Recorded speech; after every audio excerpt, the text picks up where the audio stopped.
Last night I sat down and I tried to write a list of the truly great bands of the 1980s, ones whose music and influence would endure. After an hour I was staring at a piece of paper with only one name on it, The Smiths. And in comes the jangly guitar, not just of Johnny Marr, but of Craig Gannon as well, the fifth Smith, because Andy Rourke, a bit of a drug problem, was enjoying a bit of the heroin, was Andy, the bassist. So they brought in Craig Gannon to replace him, but then Andy Rourke got better, come back into the band. They just kept Craig Gannon on, but eventually he had to leave. He was really hating it. I think Morrissey was jealous of his hair or something like that. But it's Big Mouth Strikes Again, absolutely classic tune. Sweetness, sweetness, I was only joking when I said by rights you should be bludgeoned in your bed. I mean, it's a classic tune. No idea of that from that rendition just there, me murdering it. But the introduction there by Andy Kershaw, it's become part of the song for me. I don't even know if it's the Old Grey Whistle Test or if it's late review. I think it might still be the Old Grey Whistle Test at that point in time. Andy Kershaw, a man who certainly knew his music, he is really summing up what they became, what the Smiths were. It was an absolute legend. It was only 5 years together as an actual band, and I think it's because Morrissey became a kind of Nazi head case. Andy Rourke died. Mick Joyce is still, the drummer.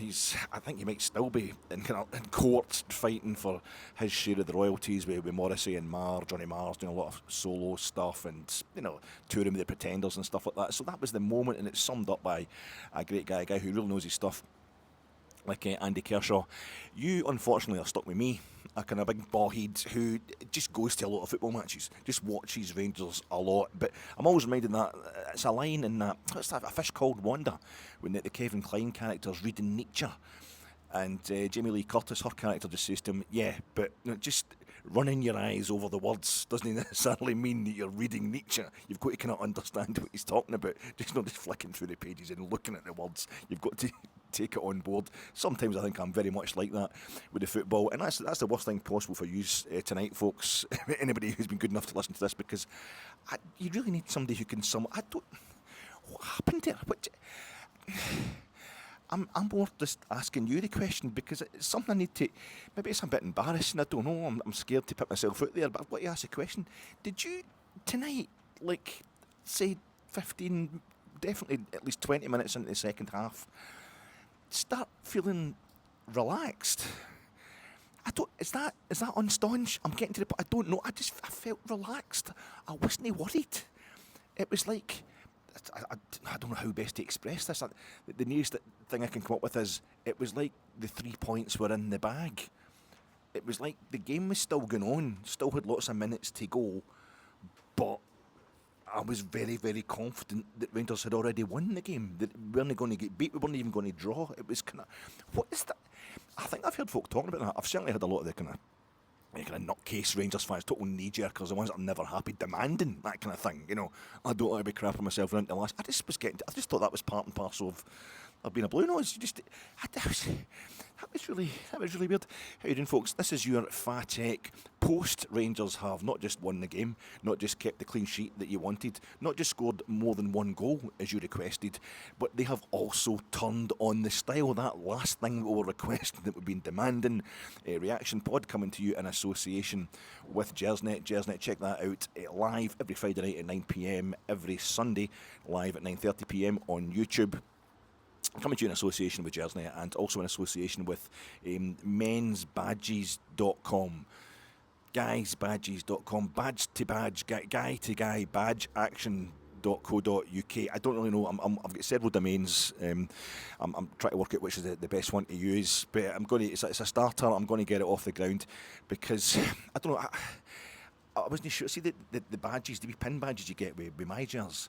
Is that like if you wear one of them, or is it like at school if you wore a blazer at school, like you're a total toss? Is it really bad form to wear the Majors badges? Because some of them are quite smart. The only thing that bothers me is the one you get. I don't know if it was this season or last season, Majors pack. The badge, it's just a kind of long, thin one. It just says Rangers. Almost, it's like.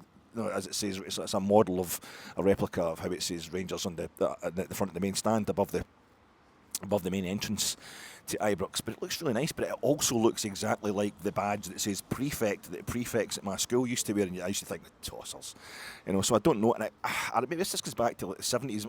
I must have told you this before, how I've got this bar scarf that I'm really chuffed with, right? I've got this classic Rangers bar scarf, blue, then the thinner white bar. Then within the white bar, there's an even thinner red bar, and on it goes down its full length like that. Now, you see them still about everywhere. That's the classic Rangers bar scarf. But I'll tell you right, just you look, I've mentioned this before, and I'll give you photographic evidence. If you look at everybody you can possibly see going to Ibrox or Hampden, wherever you're following the Rangers, look at the bar scarf ones. The tassels will be one colour. Usually, I think most common is all white. Sometimes the tassels are all blue, rarer occasions the tassels are all red. You will not see anybody that's got red, white and blue tassels. If you do see somebody with red, white and blue tassels at the end of their Rangers bar scarf, red, white and blue, all three colours, it's me. Come up and say hello. Because I'm the only person I have ever met that's got a Rangers bar. I think my nana got me somewhere down south. It's back in 1978 she got me. I think it was just after we won the treble. Bandwagon jumper, yes. But I think she got me for somewhere down south. Maybe she was on holiday or something. And I'm wondering if it's actually like in England. So I remember England, in the 70s particularly, they were quite fond of wearing, it was like Union Jacks. They thought England was the same as, the UK, Great Britain, and even the England strip, kind of 70s into early 80s, had a lot of red on it as well, made it kind of red, white and blue, kind of Union Jackish, which was totally wrong. But I don't know if maybe that's what it's been like, kind of England scarf. But it's same shades of blue and all that, and it's totally normal. But anyway, the whole point of that is, when I first had that, I was on the supporters bus, Stephen Smith's on the supporters bus, and there was lots of guys had patchy. Rangers were crap at that. Well, we were finishing third and fourth in the league, and Ibrox was really empty for most games of the season. We're nowhere near challenging for the title, but we'd win Scottish Cups and we'd win League Cups. But a lot of the guys on the bus were a bit older than me, and they had like Nottingham Forest patches and maybe Liverpool patches, some even like Man United on their Rangers scarves. Just going up to the fit, but no, it was a days of getting patches. The up Rangers, the Vickies thing. It was also a bit Winston Churchill victory to Rangers or whatever it was. You'd have, what was the other one? Super Rangers. There'd be teddy bears, stuff like that. Then just the club. But so I had all those, and then in the late 1999, I went to Italy. Which I had a honeymoon before my wedding, and then we went to Italy, and then get married a month later when we come back. And it was Bergamo. We spent time in Rome, Verona, Milan, and we ended up in Bergamo. My sister-in-law's boyfriend at the time, he was a big Atalanta ultra. So he took us to my wife-to-be and I were standing in the Curva Pisani for a game against Verona in Serie B. And it was magical. It was just absolutely magical. It was a fantastic experience. The Curva Pisani now, a squared off, all-seated end in the newly refashioned Atalanta Stadium. I hope you can hear me. It's the wee man doing his job here. He's not a wee man, he's a big man, but it's a wee sweepy truck that sweeps up all the rubbish left by idiots like me after a game. But so I got an Atalanta patch. He gave me an Atalanta patch, and I sewed it. The nicest thing I thought I could do. I'd stood on the Curva Pisani with the Atalanta ultras, and they were absolutely brilliant to me. I was only in my Rangers jersey, and so I got the Atalanta patch and I sewed it onto my Rangers bar scarf. And then I went through a wee period, I don't know what it was, I just felt a bit bad about it. I don't know if it was after 2012 or circling the wagons, and I took the patch off. I felt as if I shouldn't have the Atalanta patch, I shouldn't have any other patches of any other clubs on my Rangers bar scarf. So that's the thing, I would like to talk to people about these things, because usually that's this website's all about. This is the important thing to discuss tonight. I know this is the thing on the mind of most Rangers fans right now. I will talk about the inconvenience that is the game in due course, but the main thing now is I will leave the badges I get from my jers, in a little pile next to where I have my car keys, my front door keys and all that, a bit of loose change, my season ticket and the wallet, because it's European games, home European games, you think might end up bumping into some away fans, and rather than exchanging punches or stab wounds, I would like to exchange badges with them, because I've done that before. When I go over to Villarreal and swapping badges, just handing out badges to folk. Rangers, nice club, just want to spread the word through. So I my actual badges that I buy for myself, I'm not giving them to MD, but the My Jers ones, I'm giving them away. The one with the blue gates is really nice. The one, the bluebell gates, that's a really nice one. I've actually thought about just wearing that in its own right, but I thought folk are going to be, laughing at that. He's wearing the My Jers badges, total cheapo. But as foreign fans want to really know that they'll appreciate the gesture. But now they've got this 125-year anniversary special badge, which is like the Bluebell Gates badge, but it's got 125 years underneath 125 years of Ibrox. So I don't know. I just want to know what is the score, what is cool for a 55-year-old bald man with big specs in terms of Rangers badge wearing these days, both just through the week, going to your work and what have you, Monday to Friday 9 to 5, and also round about the game itself. So if anybody wants to get in touch with guys, badges, swappers.com or whatever, let me know. I'm trying not to talk about the game because I don't really know what happened. I can remember the goal. I can remember the goal scorers. I'm lucky that Dessler scored 2 because that only gives me. It means I don't have 6 different goals. It was 6, wasn't it? It was 6 we scored tonight. My name is Alec Anderson. E Van Listella, e dolet stava la terra, stride all'uscio dell'orto, e un passo sfiorava l'arena, entrava nella fragrante, mi cadea fra le braccia. O dolci bacio, languide carezze, mentre io fremente la belle forme di show. Yeah, dai veli svani per sempre, il sogno mio d'amore, l'ore finita, e mio io disperato, e non ho amato. Mai tanto la vita. This will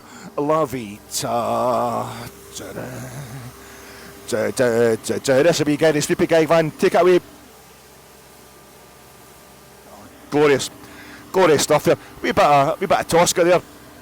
Floria Tosca. Luce Van Listella. Just he's the guy. He's thinking back. The great times he had with Tosca, it made it worth the fact that she's basically got him killed. It was worthwhile, because we had a great night. He's thinking about a great night he had with Floria Tosca there. And Rangers have never played a Roman team in Europe. I told you that before, but Tosca's the one that throws herself off the battlements of the Castle St Angelo and gets into the. She missed the Tiber, I'm not sure, but apart from the actual distance for the Castle St Angelo to Tiber is impossible for MD to make that jump, let alone a soprano, even one as waif-like as Maria Callas. The reason I'm singing that song so perfectly, like Callas herself, she didn't sing that one, that's Di Stefano, Guy Di Stefano, and that will come back. Giuseppe Di Stefano, a great tenor. He sang that one because it was about this great one night, and we don't know if this is going to happen again. We don't know. I'm talking to you after Rangers have beaten Kilmarnock by 6-0 in tonight's SPFL Premiership match at Ibrox, equalling our record score of this season, our biggest scoreline of this season, and this is the best score we've had at Ibrox all season because we beat Ross County by 6-0 at Hampden, you'll remember, the week before we got beat 3-0 at Parkhead, so don't read too much into this. But I feel as if this could be, in terms of not reading too much into it, we've got to savour it, we've got to enjoy it. Maybe at the end of the season, I still don't feel as if we're going to win the league. Celtic winning at Pittodrie tonight, they are still 11 points ahead of us. I don't think we're going to win the league, but we've certainly, if we're going to do it, the fight back will have started now. But we should just savour this for itself, for its own sake. Luce Van Listella, the stars and all that. It was freezing tonight, absolutely miserable night, peeing down. I think that affected the crowd as well. Horrible night, but it turned into something absolutely lovely. This is just an explosion of relief, if you like. I mean, that's not a nice illusion to be coming from a 55-year-old man. Sorry about that, that's quite a disturbing image. But that's what it's like. It was just so nice to this is just going so well. This is everything we've ever wanted over the last few days anyway, over the last few weeks, the last few months even, just to see Rangers winning a domestic game at ease. Oh my God, we can go to Nice and we can score 4 goals in Nice. We can put 4 goals past FCSB. We can go to Malmo and beat them 2-0. But we can't score more than a single goal in 3 straight league games against Craplett, St Johnstone and Dundee United. Well, there you go, there's Kilmarnock. A team that I am convinced, I did say it last night, that their league position isn't right. It's a misleading league position. They're a much better team than that Kilmarnock. Finished 4th in the league last season. I think that their European adventures have taken it out of them this season, but my God, we took it out of them tonight. We absolutely destroyed them in the end up, and the thing is, they made it difficult for us. They showed what a kind of awkward bampot of a team they are, especially under Derek McInnes, a man who's masterminded a few Aberdeen wins at Ibrox and a couple of wins for Kilmarnock over us at Rugby Park. They showed enough of how difficult they can make life for Rangers to make it even sweeter. Rangers thoroughly earning it, and I think a game that really sums up is a nice kind of microcosm, perhaps, of this season so far, in which started okay, and eventually made a breakthrough, and then went absolutely goal crazy and turned to glory. Hopefully, what I'm trying to say is actually that's how I want the whole season to go. We're just at that point now. We're starting to go goal crazy, and maybe we can start winning some prizes. It's nice to get this under our belt before we face, never mind Ross County and Dingwall, which is hard enough for us, but before we face Spurs next Thursday, before we play Celtic in the League Cup final. It's nice to get the goals going, and those automatisms are definitely going. The manager keeps talking about them tonight. They were very, very prevalent, especially in that second half. Some of our football was absolutely scintillating. Kilmarnock simply unable to live with us. Cherny, Raskin, Danilo, Igamane, it's just fantastic. I'll try and quickly run through how it happened as far as I can remember it, but there's going to be a lot of details missed out because it's just one big, lovely blur of blue victory, goals and flair, and just everything we've been waiting for this season. Everything the manager kept telling us was going to happen, and he's been good to his word. He's been true to his word. As of tonight, as I was walking along here, it was peeing down, parked the car a bit further away than I should have, and it was absolutely torrential rain coming along the road. And you know that bit, is it Shield Hall Road at that point? Or is it Edmiston Drive? I think it's still Shield Hall Road, but like Helen Street goes across it. It's the street before you get to Brimlin Road. It's the big police station, big kind of police depot in one corner, and there's it used to be St Ant's. It used to be St Anthony's ground in the other bit, but it's now a kind of, I think it's a call centre or something that sits in there in the other corner. There's a big roundabout there, so you've got to wait to cross the road. And the boy who'd crossed just in front of me, I couldn't, a young fella and his mate were crossing just in front of me. I never noticed him until the boy dropped his scarf. His scarf come out and it fell into the rain in the middle of the road. And that was bad enough. I thought, oh, that's a boy who's dropped his scarf, and then he turned round and went down for it. And I was like, went into old man mode, and I was like, Christ, I turned round just to see if there was any cars coming, and there was, but they were funny. The boy got his scarf fine. He's like, son, you got red, white and blue tassels? And I think it was the big, one of the big blue ones that just said Rangers right across it, bit tacky, but that's what the youngins are into these days. And as I turned round to see the traffic's coming, of course right behind it's the KFC. The KFC sits in the other corner. I'm like, the boy's dropped his scarf into the rain, onto the road. And then I'm seeing KFC. Is this a sign? Is this an omen? It literally was a sign. I mean, it's big KFCs. It literally says KFC, And I thought, Kilmarnock Football Club. Are we going to be turned into Kentucky Fried Chicken tonight? Is the game going to be up? I still would find it really difficult to justify sacking Philip Clement, even if we lost tonight. But a lot of fans, there was folk trying to organise protests and stuff like that. I mean, no chance it was going to take off, but there's some people out there taking it very, very wrong. Sometimes you think, is this actually a Celtic account at the wind-up, on Twitter or whatever? But, so I would get into, I don't know, and I bumped into Daz on the way up the stairs, absolutely soaking. I bumped into Daz, the absolute legend, Daz. Really great about the podcast here. Always sends in some cracking messages and that, and that'll make your work go a bit quicker than Daz. That'll make life a bit easier, I would imagine, mate. That'll be the result tonight. Hope it's a quick shift for you. And I got up to the seat, and a lot of folk not around, a lot of people not about, a lot of empty seats. The weather would certainly put people off, but there's a definite dearth of faith in the current regime from the board down onto the technical area. But also, I just think people are. We've only scored one goal in each of our last 3 domestic matches. That's maybe having an effect. Christmas, as it gets into December, it's always a bit of a downer as well. Financially, it's always difficult. So if Rangers aren't performing brilliantly, it's making that decision for people who they're going to spend their money. Because even if you go to a season ticket, travel, pies, stuff like that, full works, it can be an expensive item. So the crowd was definitely down. And I'd seen the team before I left, and I was thinking, so we get 3 changes. Proper wasn't playing, and after the manager talking about the fact that he'd had a wee knock and been a bit sick on Sunday, but he was talking about him yesterday at the press as if Proper was still ready to play the game today, but he also was pointing out the duels. Rangers were going to have to win their duels against Kilmarnock. He's acknowledging the fact that Kilmarnock are a physical, horrible at times team when it comes to the physical side of stuff. They'll do anything they can to stop you. Really borderline with the rules sometimes, but that's fine. So we weren't, after what happened to Proper, particularly against St Mirren, where he was getting ragdolled a bit in that game. I was wanting Balogun to come in, and Balogun did come in to start instead of Proper at centre half. Middle of the park, Conor Barron on the bench, and that's a fair enough shout because Weeman has been putting himself about something absolutely amazing the last few games, basically since he arrived at Ibrox this summer. And the same situation with Nadim Bajrami, who was also dropped onto the bench tonight. He was looking a bit tired on Sunday there, didn't last very long. I think it's due. The guy has arrived from a different league, a different country, different environment altogether. It's an even more exhausting thing, I think, with him for him emotionally. He's been playing kind of not so much out of position, because Bajrami can play on the left hand side. He plays there for his country, for Albania, but it's a role wide left is quite draining, especially if you're not a fast player, as Bajrami isn't. So when I saw that the starters instead were going to be Danilo was coming in, and who else came in for? But who else did we have? Oh, Diomande. Diomande started tonight. So you think now Dio will go and he'll sit with Nico Raskin. These are the changes from Sunday. He'll sit with Nico Raskin. Hagi will go into the 10 position. And I think Igamane has come off the left against Dundee United, but come off the bench against Dundee United the Saturday before last. So I thought Igamane will be playing off the left. That's fine. Danilo's up front, Cyril Dessers on the bench, and it's great to have that luxury of having 3 strikers that are available basically just now. So, but it was that's not what happened.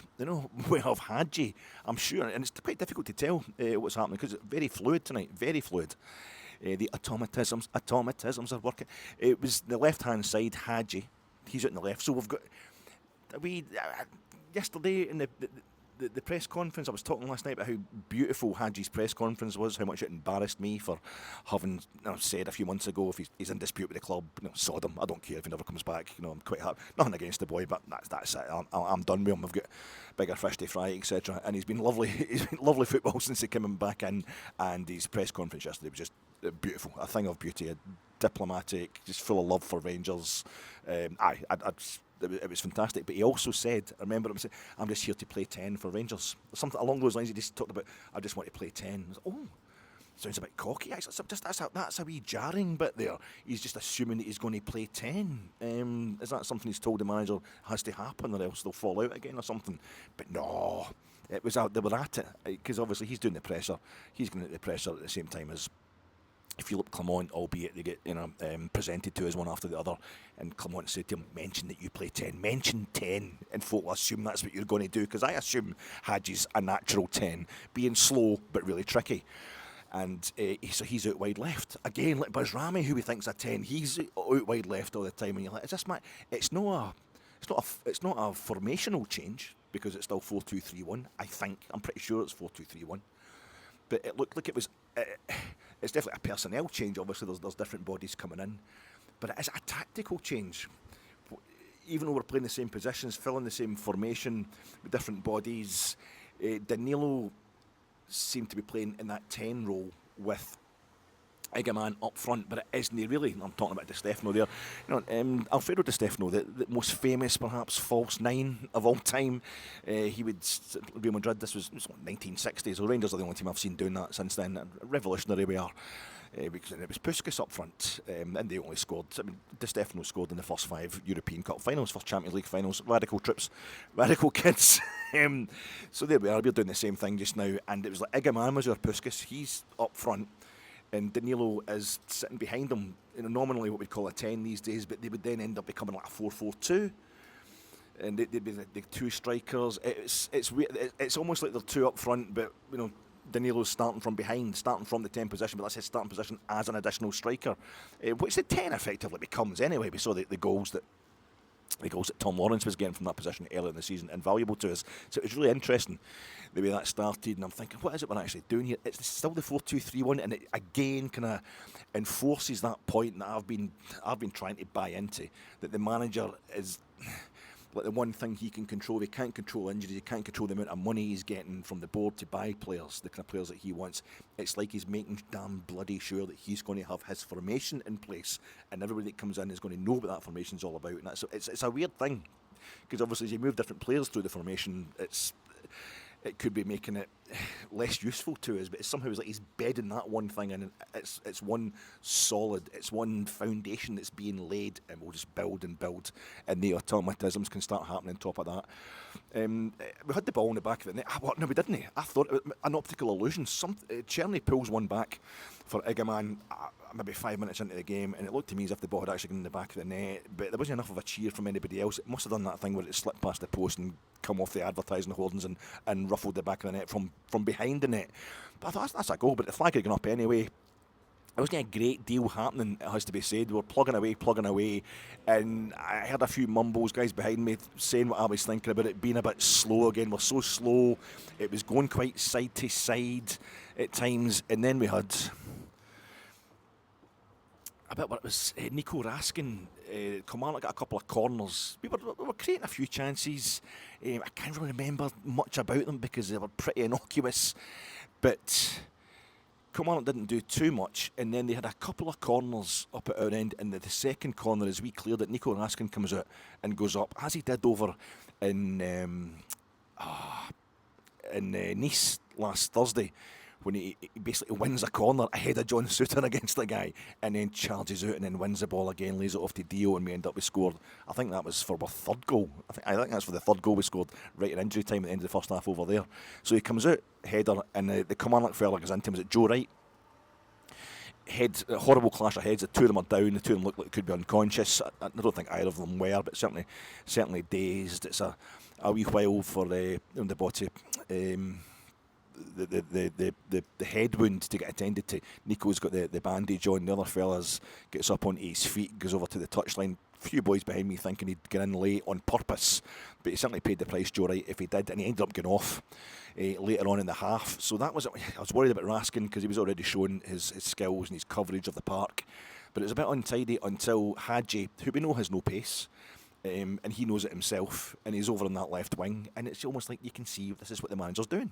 The manager's, him and Bajrami, I'll just make sure you don't have pace, so I'll put you in a place where you've got space. If we can get the ball to you early enough, you can utilise that. And what a ball he puts over to the back post. What a ball he puts over the back. It was such a good ball over the back post, I didn't even realise who'd come steaming in to slide it in at the back post from the right wing. Ball goes in the back of the net. What was it, 37 minutes, something like that? Up we go, and fantastic. We scored a goal, brilliant. And in the stadium, everybody's going, what a ball, that was a fantastic ball. And then the stadium announcer gives it, and your goal scorer, James Tavernier. It hadn't even occurred to me. So after a few things I've been saying last night in the podcast and all that, and a few folk having a problem with Tav, basically sticking up for himself at the weekend when he's always accused of not being kind of fiery enough in his press conferences. So he gets asked in Perth on Sunday if he's passed it, and he's like, no, I'm no. And it's like, oh my God, Tav's deluding himself not to think he's passed it. I've been telling my pals he's been passed it for ages. He's calling me a liar. So it was a lot of uproar about that for no reason whatsoever. And it goes, stadium announcer, goal scorer James Tavernier, at which point, luckily most of my pals, the folk that sit around me, weren't here tonight, so I just stood up. Giving it, yes, the Captain Tav, yourself, Tav. VAR check, possible offside. I'm, for fuck's sake, just sit down, Alec. I'm not allowed to get happy. I can never get happy before the event. I could just, everything I do in a positive sense at a football match is tempting fate. And I'm waiting for somebody just to give it, and that's your captain there. He's bloody useless. He was offside. He's cost us a goal there. It'd be Tav's fault, and it took forever. The VAR check took forever, to the point where we started booing, but eventually, before half-time, goal allowed. Fantastic. We plugged away. I think we had a few more nice moves. I can't really remember much about it, except when I went at half-time, I was like, I'm going to go for that. It was so cold. No, the body heat's not there. I was kind of soaked through for the walk for the car at the stadium. Gets upstairs, gets myself a Bovril, and I'm standing just at one of the wee counter thing, the wee counter thing that runs along the south stand, the top of the south stand, the concourse up there, the main big, it's like being inside an old ocean-going liner. It's beautiful, the main stand up there. I loved play school, the round window, the arched window, and that's all it is up there, big round and arched windows, and it's I'm thinking maybe that's why I love play school, or maybe I love the main stand because maybe play school came first, I can't really remember, but I didn't bother getting a pie, you know. And I like diet. Is it? What you're on a diet? I always do this time of year, you know. It's just because I know Christmas is coming. I know I'm going to stuff myself something rotten, so I just got the Bovril to warm myself up. And I'm standing there having it, and I sat it up on the counter, and the wee lassie that had served me had actually put the lid on something fierce. It was tight as anything, and because the counter's so high, you know, and I'm not exactly short myself, I've got it. I'm kind of, you know, playing a bit with it, but it's really at face height, and I'm thinking, one wrong move here, and that's going to come over and scald me, you know. I might be quite happy with my Bovril. No, that might be a wee bit of a result so far, but I haven't drank it, I haven't consumed it yet, and it could end up almost literally blown up in my face if I'm not careful. See the metaphor. The metaphors I work into these games is something. You're getting this for nothing. This is free, you know. And then I realised I needed a pee, and I thought, oh God, I can't finish I can't take my Bovril into the toilet. I mean, that's clatty. I can't. And I thought, well, just leave. Who's going to come up and drink a Bovril? Who's going to come up and drink a Bovril? It's sitting there, you put the cap back on it, go for a pee, then come back, you know. And then I was thinking, is somebody going to roofie me or something? I mean, can you roofie a Bovril? Would the heat of the Bovril actually melt it? I was finding it difficult to cope with the fact that Rangers were 1-0 up at half time. I was already kind of panicking about a long, dragged-out second half with Kilmarnock, you know, going to injury time. It's still 1-0. They'll lump one into the box, and that could be it. Two successive home games. We've dropped 4 points. I didn't know what was going on at Parkhead at the time. The boy sitting next to me, I was sort of sitting 2 seats along. The boys behind him that I know, they kept leaning down, asking him the score. I can never get a signal. My phone's crap, my service is crap. And Ibrox is like a big steel box. But I kept looking at the top of his phone. It was like 1 each, 2 each. I don't know, was it Chelsea playing something? It was some exciting game going on in England. But I thought it was the Aberdeen and the Celtic crest. So I thought they were going like 2 each, 3 each, or whatever it was. So I thought, it's a goal fest up there anyway. It doesn't really matter what happens up there. We're going to gain on Sunday if we can win this game. And I think Kilmarnock, the first thing he did was he launched the ball, and as the guy Vassell, he again went up, looked kind of late, could have been an elbow or something like that. I watched it on Sportscene tonight. It's probably absolutely nothing wrong with any Kilmarnock challenge. But I thought, here we go. They're stepping up a gear with the dirty tactics. They're trying to, and the crowd over that side were kind of outraged, and then we were 6-0 up. It's kind of all of a sudden, it's just like, oh, here we go, we're going to win for a really long sign. Oh, it's 6-0, we've won 6-0, and we're absolutely brilliant. It just exploded. It absolutely exploded. Cuomo Rivers, the lead singer for Weezer, he got his name because there's a whole thing about his name. Weezer, you know, what's with these homies, this and my girl, why they got to front, what did we ever do to these guys, and that made them so vile. You know Weezer.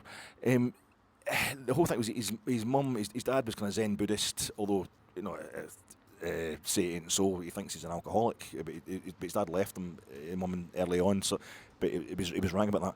Anyway, folk thought he was born in Manhattan, so they thought his mum had called him Rivers because it's between the East River and the Hudson River. But it turned out it was in 1970. It was actually in June 1970 he was born, and it was right in the middle of the 1970 World Cup, and his dad was of Italian descent, and his mum was English-German, so you've got England, Germany, and Germany-Italy, 2 of the great games in that World Cup, actually, in 1970. So the guy the fellow walking past me, he must work in hospitality or something. He's got the full Rangers suit on, and he's got a massive urn, massive, don't get all Morecambe and Wise on it, but a massive tea urn.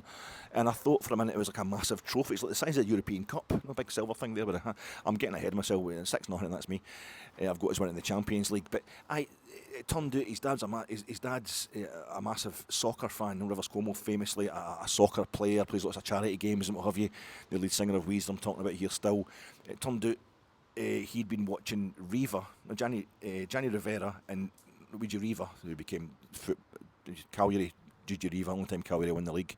He was their man, and he won the Ballon d'Or in 1970 as well. I think Gigi Riva, because I know Pele and Gerson and all that, and Carlos Alberto. But it was only European players that allowed to win the Ballon d'Or that time up till 1994. So Gigi Riva and Gianni Rivera were playing for Italy. Gianni Rivera of AC Milan fame, basically winning the 1963-1969 European Cup final on his own. Move on, talk about the game, talk about the Rangers game. And also Rivellino playing for Brazil, and he admired these players. So it's Rivellino, Riva, Rivera, Rivers, 3 rivers. It sounds like as in water, but also it's 3 footballers that he totally admired, and that was the reason he gave him. And the past few weeks I've been thinking, what if there's a kind of Zen Buddhist drummer with a band who's left his wife, but wants to, before he does that, name their only kid. I'll name the kids that have been born. If he's going to watch Rangers, instead of watching the 1970 World Cup, he's watching Rangers right now. What's he? And I'm thinking, we call him Rivers because it's like, is it because Rangers play between like the Clyde and the Kelvin, or is it between the Clyde and the Forth because we play in the Central Belt? When Rangers represent Scotland, no, it's because it's been Rivers of Pish, Rivers of Pish. So Rivers Anderson, it's because Rangers have been given us Rivers of Pish in an attacking sense for most of this season. Everything's slow and stodgy, and we can't get going. And I'm trying to think of what the equivalent could be now for in a happy sense. There's not enough players with any names I can find that can make up one particular names that are matching enough. We get Danilo, Dessers, Diomande. So there's D, triple D. Is that nuts? Is that a form of play nuts? I don't know. Triple D or DD. I could have DD. You call your main DD because you were going to watch Rangers at a time where Dessers and Danilo scored 3 goals between them against Kilmarnock, and it was absolutely sensational. So we can resolve that one. It was. I'm going to try and remember what happened here. The first goal, about 53 minutes or something. I don't know if it was even that long into the second half. Cherny went down the right-hand side, and he's done this. He did this the game against Dundee United, and it got forgotten because we drew against Dundee United, and it was all doom and gloom after that. The home game United a week past on Saturday, where he works himself into a frenzy of dribbling that gets absolutely phenomenal to watch. I'm on that main stand side up at the Copeland end, so whoever's in the right wing, if they're doing the business, it's. And Cherny, I've seen it right up close in the second. I'll always see it right up close in the second half as we shoot towards the Copeland. And some of the stuff Cherny does is sensational. And he went on a run where he beat 3 or 4 Kilmarnock players and took it right to the byline. He cut it back, and Danilo misses it. He misses it. Oh, for fuck's sake, it's going to be one of the games. I hope I doesn't put Cherny off. I hope he doesn't get disheartened, because he'll be knackered as well. He's been playing too much, and it ends up. I'm so busy wondering about how Cherny's going to feel about that I completely missed whoever it was that went down the left-hand side. About 2 minutes later, 2 seconds later, pulls the ball back across from the left-hand side, and Danilo doesn't miss it twice. It's the same chance for him, basically, except it's coming from the other wing, and he slots it in as a striker should. I think it was Hefty. It was Hagi. Hagi sets up both of the first 2 goals. So there's Hagi in there with a couple of assists straight away. Absolutely phenomenal. I'm sorry, part of that the new Alec. That's us 2-0 up, and you're just. I turned to the boy, just sitting a few who I kind of know in nodding terms, and I was like, Tim, this is weird, isn't it? Oh my God, we've scored 2 goals. We're 2-0 up. This is the dream come true. This was the kind of high bar for the dream that we're setting last night. Imagine we scored more than a single goal in a league game. We're 2-0 up.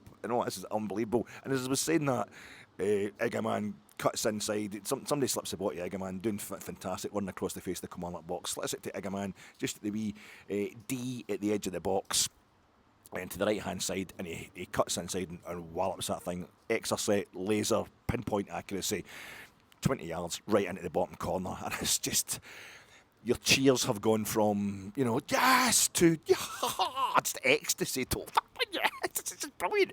And I started giggling afterwards because I was just getting dizzy, just getting totally high as a kite. It was all going to my head. This is 3-0 up. This is absolutely phenomenal. We then have what happened down the. I don't know how much longer after that it was. It seemed like the very next move.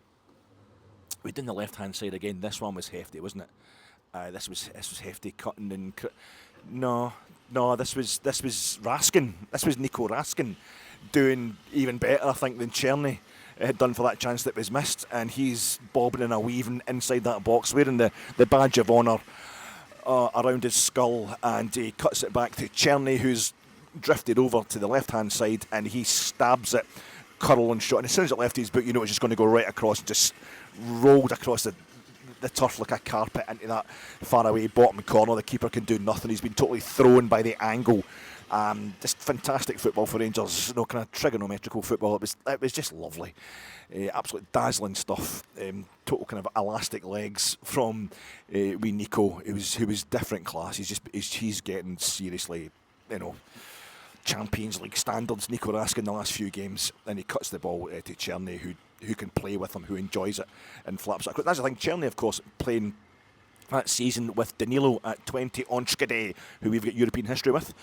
And I think they managed about 30 odd goals between them just in the Eredivisie, so they know each other, they're reading each other quite well. So that's that combination there that's working straight away. But the automatisms, you could see they were phenomenal.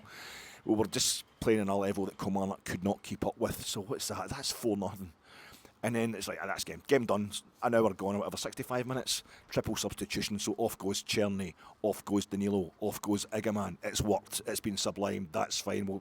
We'll do this. Just kill the game dead there, Rangers. That's absolutely smashing.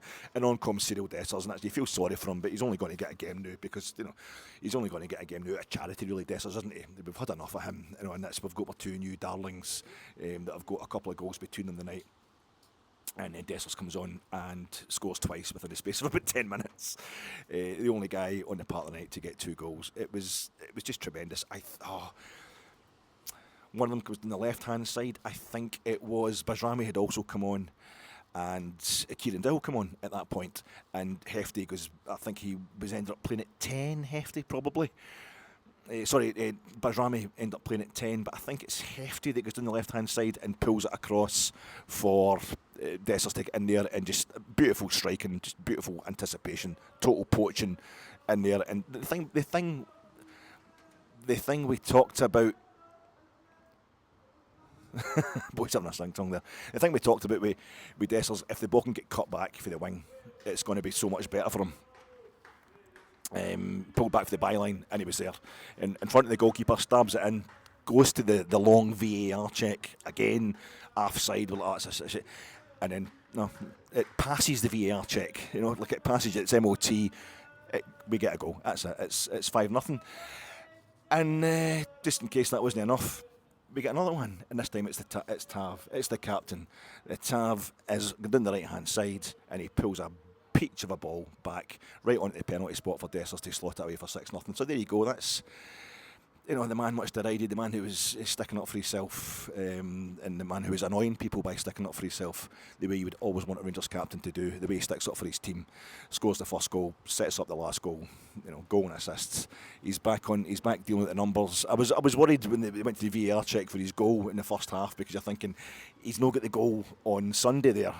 It's a Jason Holt own goal. He's not going to get the number for that, and he really needs it at this point to get the message through to folk how brilliant it is.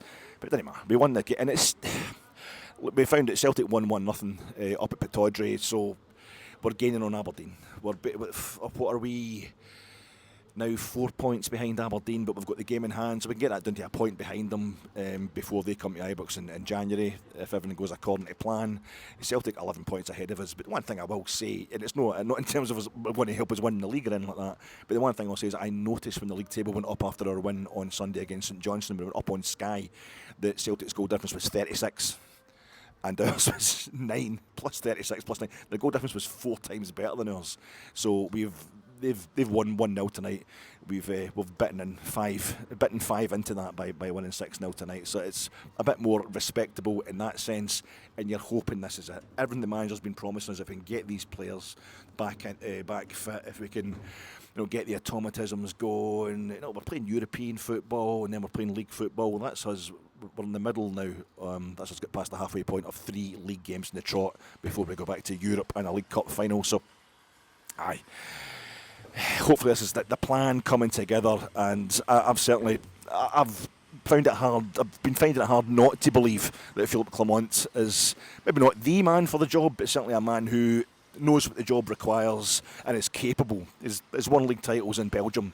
Listen, as I say, he won 6-0 against Ross County earlier in the season, and as far as everybody's been concerned since then, it's been a total disaster. As far as the more knee-jerk amongst us are concerned. So it doesn't prove anything in and of itself tonight, but it's just Rangers are 2 successive clean sheets in the league and 2 successive wins, 7 goals for, none against, and that's entailed in the clean sheets. I'm trying to find a place here that's not noisy, and it's really difficult because Ibrox takes a long time to calm down. A lot of folk working really hard to ensure this beautiful stadium of ours remains as beautiful as it can long after the games are finished. There's a lot of folk put a lot of work into Rangers, and it's always nice.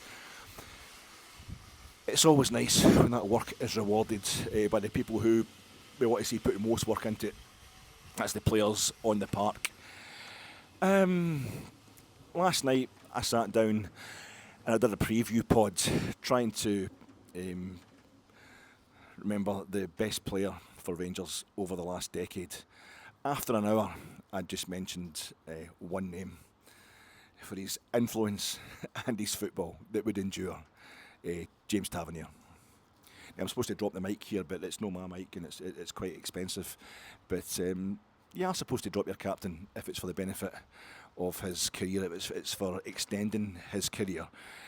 But he is ours. James Tavernier is ours. He is our captain. Enjoy your Thursday, Friday, Saturday, folks, and I'll talk to you soon.